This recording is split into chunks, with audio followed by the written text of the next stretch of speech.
Hello guys, this is Avcoor, and I want to talk about the events for a second. And let's talk about Shinra building.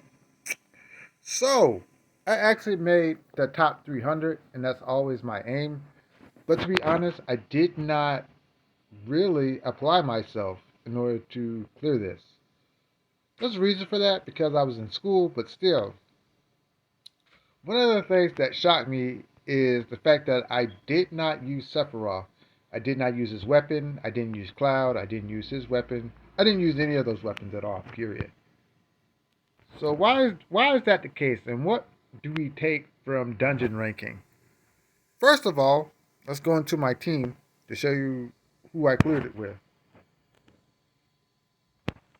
So let's go to Shinra B because that is who this is what I created in order to clear the content.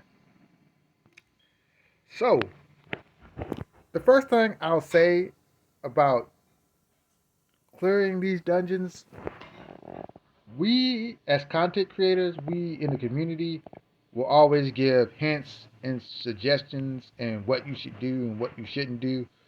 But the thing is, we don't know what your account is made of.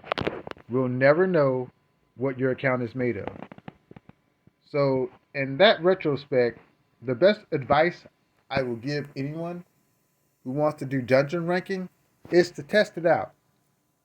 Test it out with your strongest party, and there's a couple of things you need to look for. If you die, find out what killed you and why it killed you. Second, you need to find out how fast you can DPS down the bosses.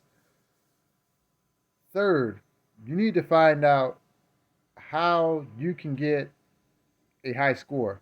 Like, is it limiting you because your HP gets too low, so you have to use too many items? Is it limiting you because you don't have the right elements to kill the enemies? Or is it limiting you because you don't have the right combination of things?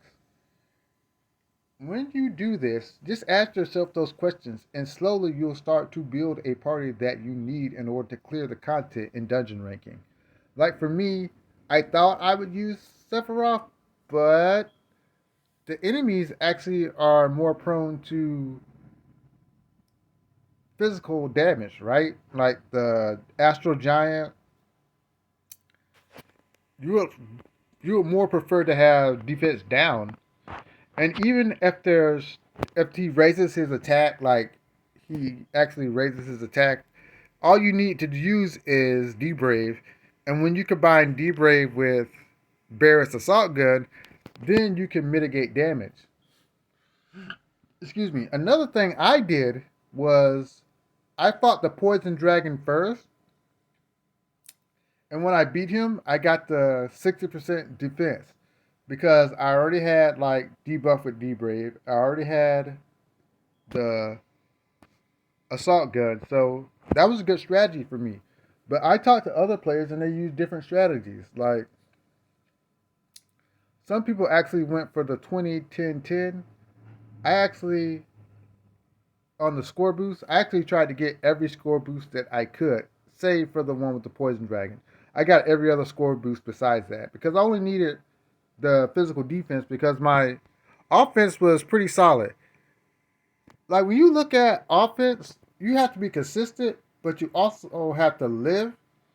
So like if you want to look at thresholds for attack, like my attack threshold was 2,500. I thought that was adequate for the content that I was dealing with, and so I hit that threshold.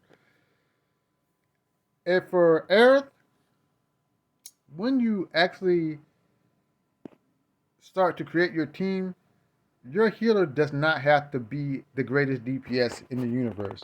In fact, like I see a lot of eras even have lower attack than this era. So it's not a big deal. The HP is super important in dungeon clear because once you take a hit, your HP is gonna go down. So wouldn't it be more preferred for you to actually have more HP? It helps. It really does.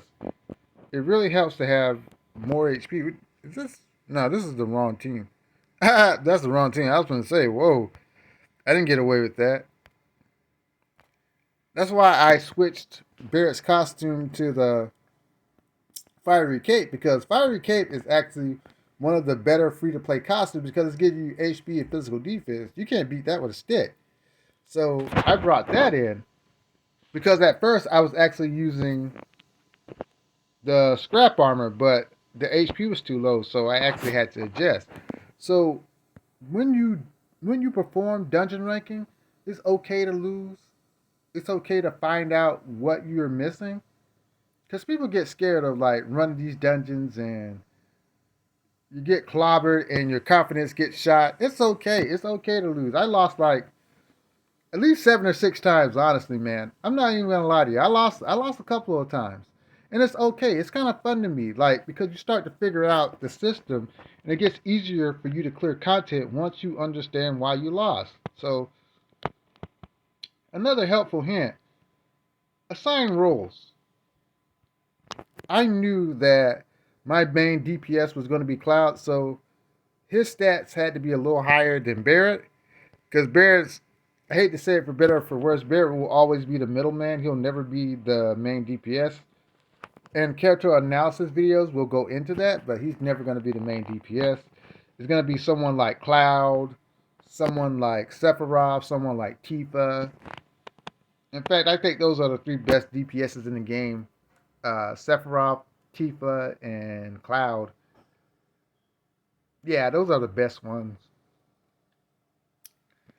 And once you assign that role, just gear them to do that role. Like, as you can see, all of his stuff is DPS. He has Apocalypse, since it was a non-elemental weapon. He has Hard Edge because he wanted to break defense. Barrett's supporting, so he can't break defense. He's a good defense breaker, but I just needed this weapon more. So, and it's really good to bring that weapon with Cloud. If you're going to use him as a DPS, Hard Edge is a nice supplementary weapon for him because it allows him to break down defense when you need him to. So when you construct a DPS, look for those things. And his sub equipment reflected that. It gave him attack, more attack, and this gave him HP and attack because Buster Sword is so great. And that's how I constructed him. And you have to have a support guy. He's going to do damage, but not as much as the main DPS, and he has a support skill. So he has D-Brave, he has, what is this thing called? Agitation. And that allows him to support, but he's doing DPS too, but it's just not as much as the main DPS. And then you have your healer, with his full-on support.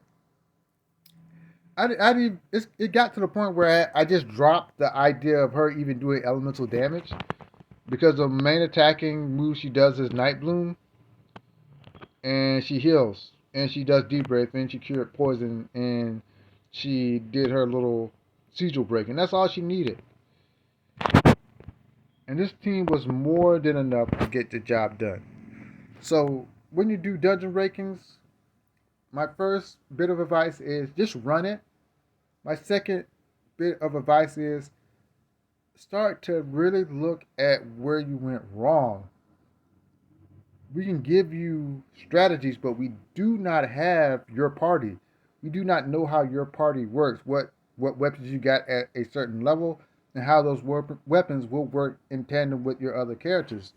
Those are things that you as a player will have to figure out on your own. You can watch us and you can take a couple of tips from us, but ultimately it has to be you. And once you get into the idea of assigning roles, this content will get a lot easier because you know what you're doing and you're not wasting time trying to figure out things, because you'll always need a DPS, you'll always need a healer, and you'll always need a support slash DPS. And once you get those things down, then it's just tweaking, and then you'll get the scores and the clears that you want. But anyways, if you like my content, hit the like, share, subscribe button. I'll get back to you. Have a great one. Laters.